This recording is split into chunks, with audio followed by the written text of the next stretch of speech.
Good afternoon, everyone. It's Robert from On My Turntable. Hope you're having a great afternoon. It is Friday afternoon. I was going to reach for my coffee cup, but I don't have it. I normally drink coffees in the morning. This is a contest entry for a wonderful, wonderful person in the BC. It's also my third video of the day, so I don't normally do this many videos.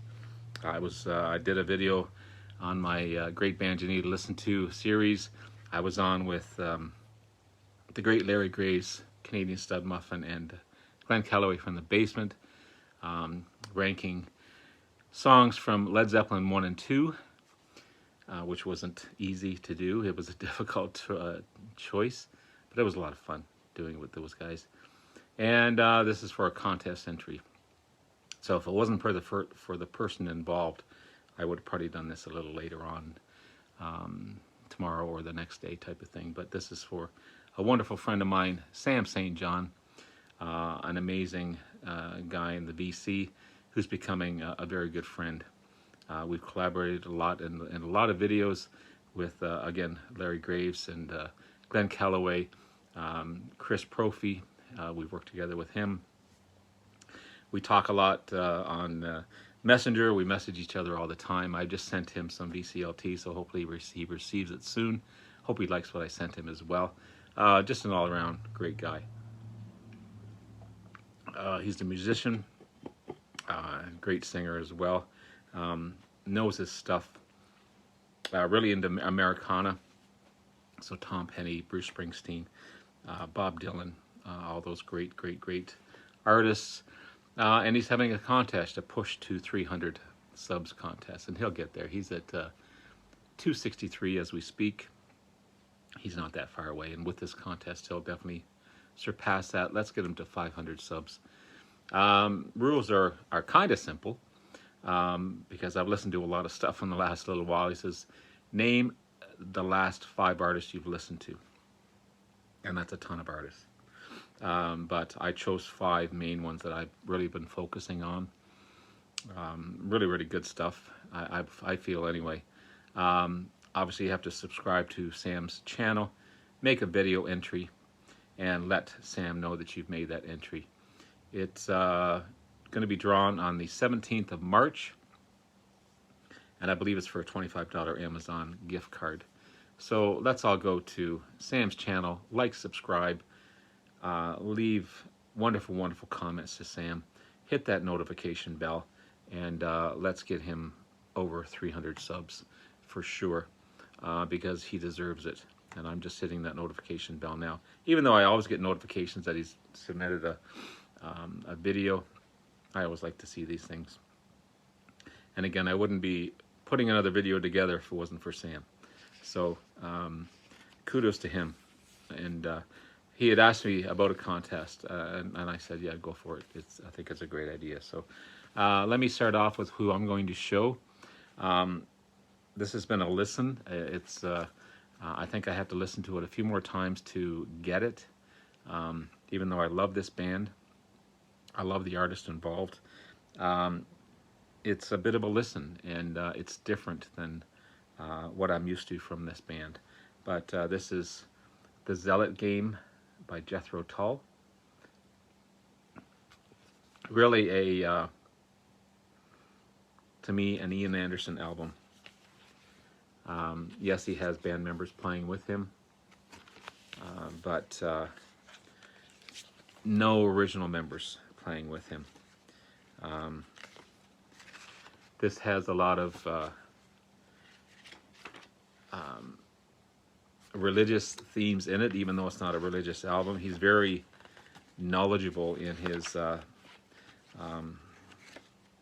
theology. I think that's the correct word. Hence so it has religious themes throughout this. I've seen interviews with him. He knows this stuff. He's very knowledgeable in just even the photo in the, I think that's a church steeple or some type of church. But yeah, it's an amazing album. Again, more of a listen for sure. I need to give it more. But it's the 22nd album by Jethro Tull, released this year, 28th of January 2022. It took 5 years to make the album. Partly because of COVID and different workings within the album. It's their first since 2003's Christmas album, and their first with original material since j-tull.com 1999 release. So it's been quite a while since they put out an album. Again, Ian Anderson is the only remaining member of the original band. They didn't even ask Martin Barre to come back. He wasn't even invited to the band. They feature Florian Opahi. I hope I'm pronouncing that correctly, on guitar. But he left before the album was released. Bassist David Goodyear, keyboardist John O'Hara, drummer Scott Hammond. It's got the classic Tull sounds though. Beautiful flute. Ian's vocals aren't as powerful as they used to be, I believe because of throat surgery. Plus he's 74, 76, something like that. Typical Tull sound.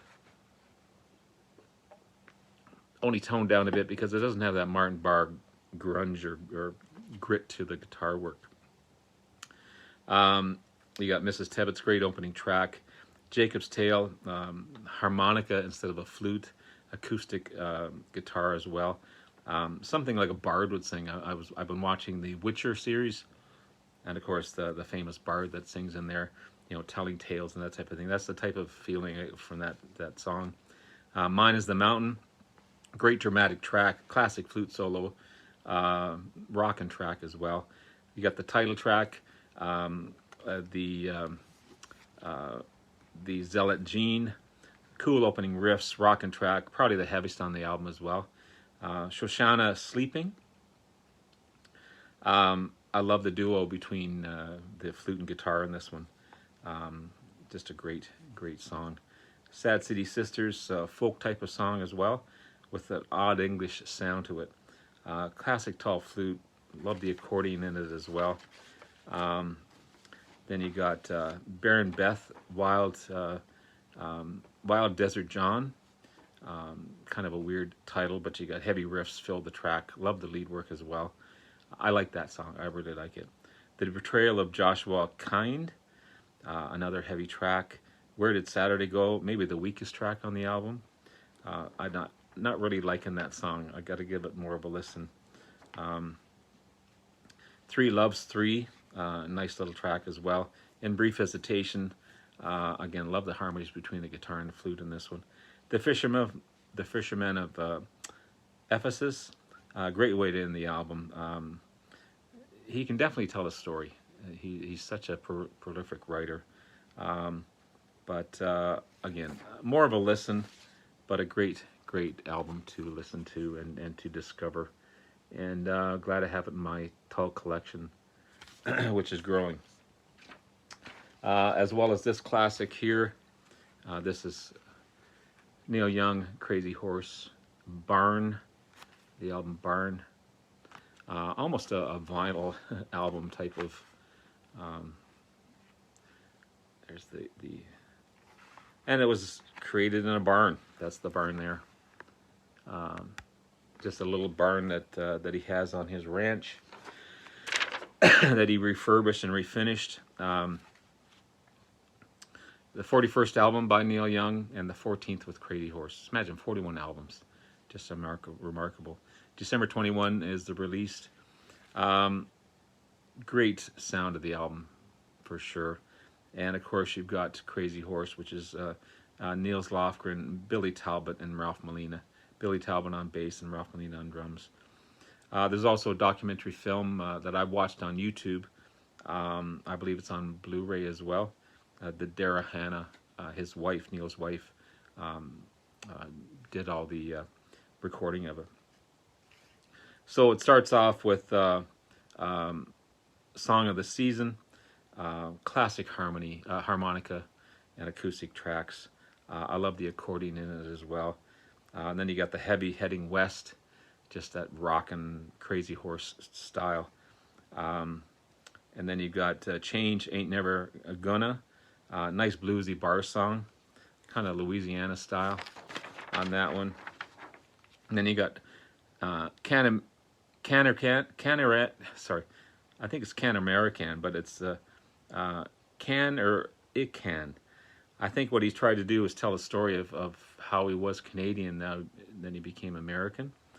But another heavy track, heavy riffs on that one as well. Shape of You, nice bluesy track. They Might Be Lost, slow track, great storytelling again, harmonica in there. And then you got Human Race, rockin' track, big riffs on that one. Tumbling Through the Years, it's a countrified track, done so well. Welcome Back, and again, more great guitar work on that one. And then it's the lead work in this one is just remarkable. He just wails on this guitar. He's just remarkable. You've seen the video on this one, especially in the documentary that I watched. They were just kind of standing back and watching him play. It was just remarkable. And then for Don't Forget Love, nice little soft track to end the album. It's a pretty song as well. But again, another listen. I'm really digging it. I just haven't had a chance to sit down and listen to it more than 3 or 4 times. I think I've listened to this, but I got to give it a new one.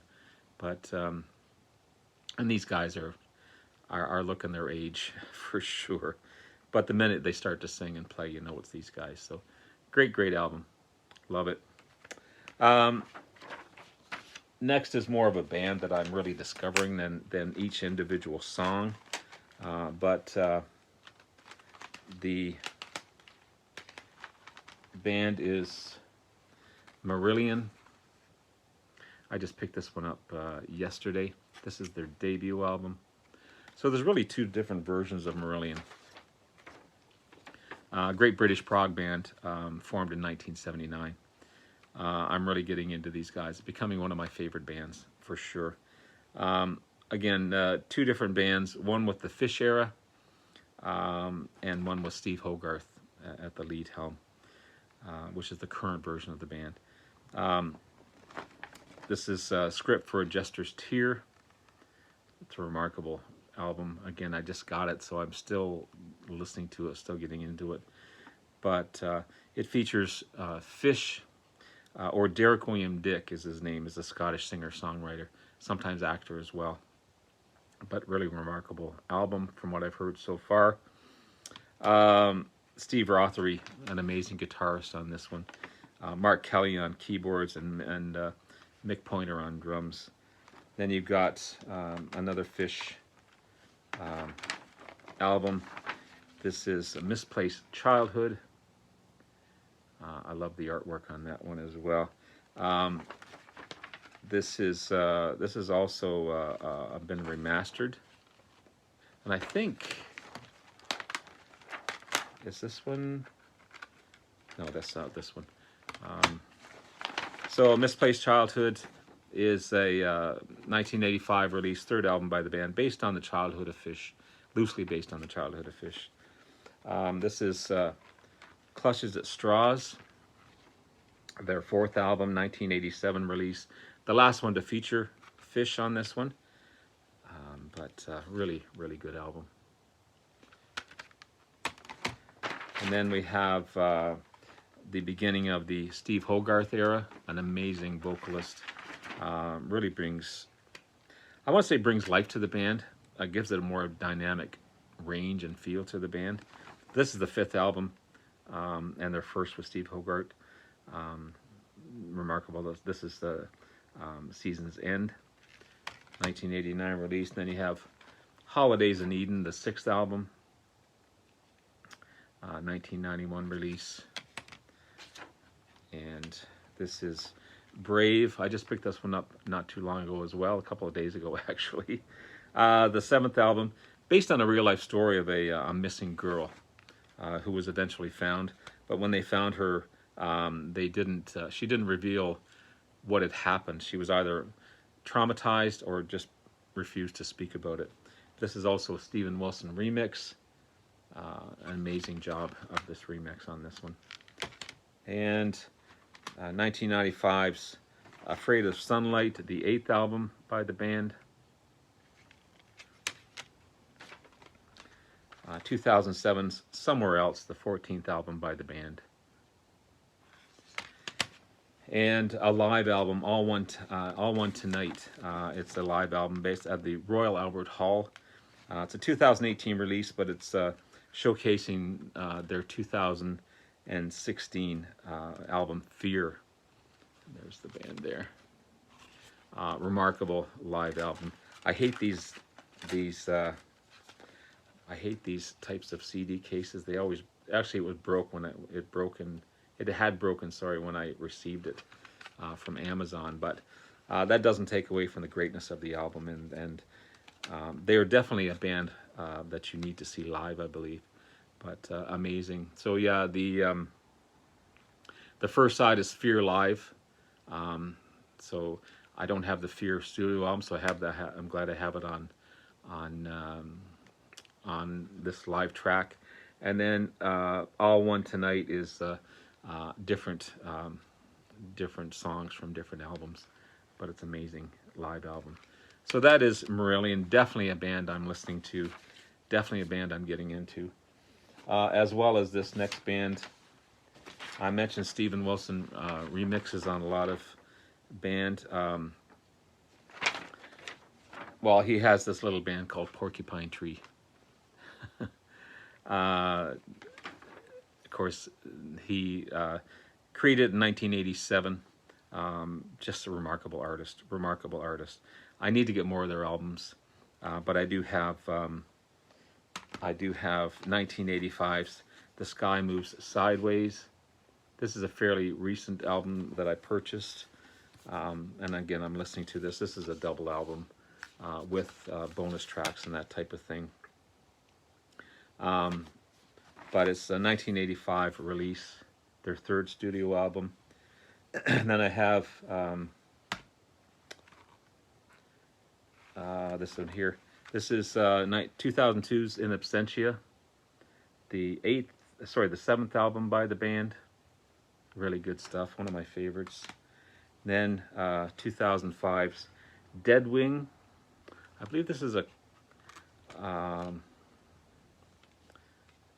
a concept album, I believe, of Ghosts. But really great album. And the most recent one I just picked up not too long ago, The Incident.